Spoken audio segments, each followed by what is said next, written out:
जय जगन्नाथ बंधुगण आगक आसूची आश्विन मास हिंदू धर्मर आश्विन मासर विशेष महत्व अच्छी।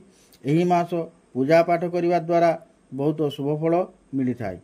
एही मास पितृपक्ष देवीपक्ष शारदीय नवरात्रि दुर्गा पूजा विजया दशमी नरक चतुर्दशी पर्व पड़ी था। यह पालन करा जाय था। एही मासरे कौन कले शुभ होता है आसंतु जानिबा। एही मासरे पितृपुरुषों को पिंड तर्पण करने उचित। यह द्वारा विशेष पितृपुरुषों शुभ आशीर्वाद पड़ी था। आश्विन मास शारदीय नवरात्र आरंभ हुए। यही 9 दिन जाक माँ दुर्गांकर दिव्य रूप को दर्शन और उपासना कले निजर मनस्कामना पूर्ण होता है। आश्विन मासरे स्नान दान ब्राह्मण भोजन विशेष शुभफल प्राप्ति होता है।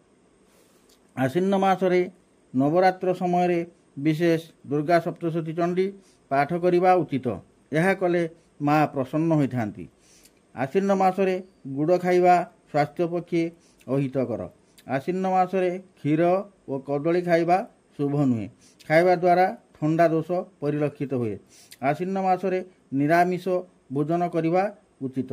यह कले शुभफल मिलता है। मु एतिकी कही विदाय नेउछि। जय जगन्नाथ।